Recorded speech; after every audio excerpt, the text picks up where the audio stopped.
I come in, sir? Have a seat.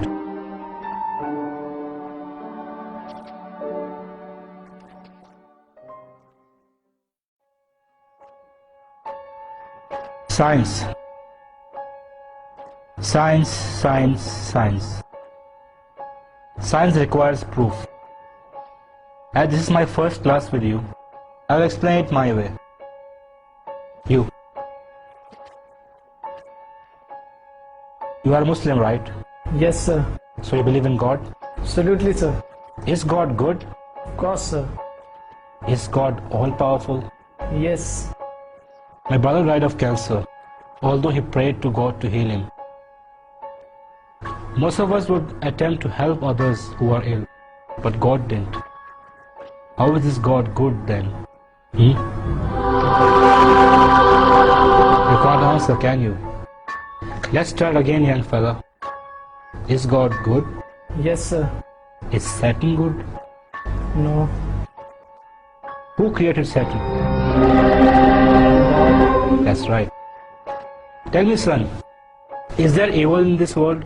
Yes, Professor. Evil is everywhere, isn't it? Yes, sir. And God did make everything, correct? Is there sickness, immorality, hatred, ugliness?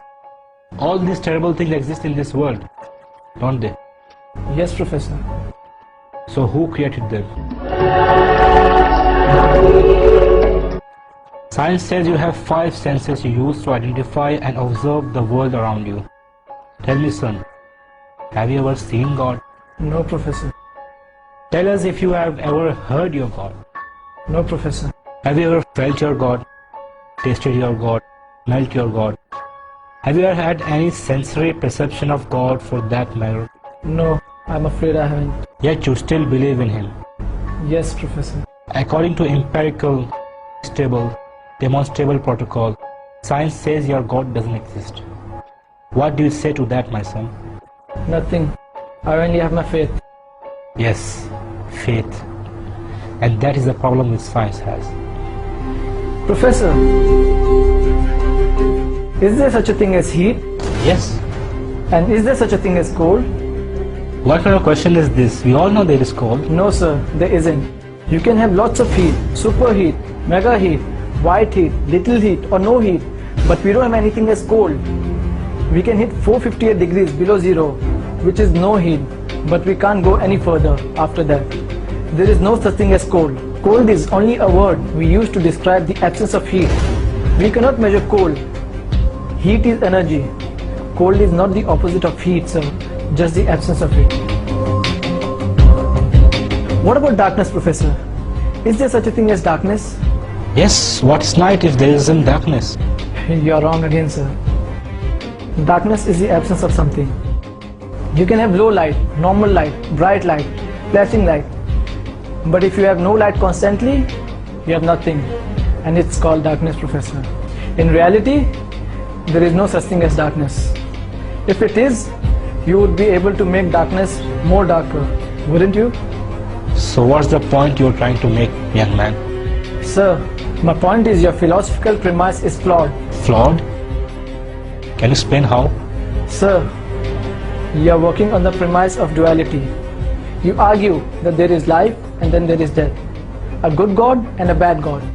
You are viewing the concept of God as something finite, something we can measure. Sir, science can't even explain a thought. It uses electricity and magnetism, but has never seen, much less fully understood either one. You view death as the opposite of life, is to be ignorant of the fact that death cannot exist as a substantive thing. Death is not the opposite of life, just the absence of it. Now tell me, Professor, do you teach your students that they evolved from apes? If you are referring to the natural evolutionary process, yes, of course I do. Have you ever observed evolution with your own eyes, Professor? Since no one has ever observed the process of evolution at work and cannot even prove that this process is an ongoing endeavor, are you not teaching your opinion, sir?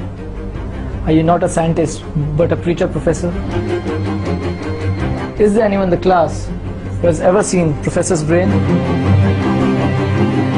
No one appears to have done so.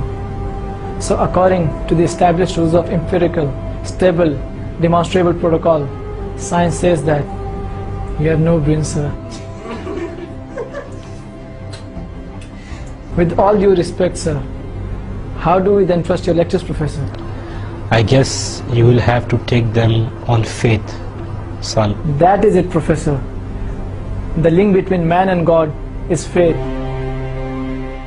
Professor, it is not necessary to see something to believe in it. Sir, have you seen your 10th grandfather? No. So then how can you prove that he existed? My presence proves his existence because I have come from him. Exactly, Professor. The existence of this universe and life proves that there is a creator. That is all that keeps things moving and alive. Take your seat.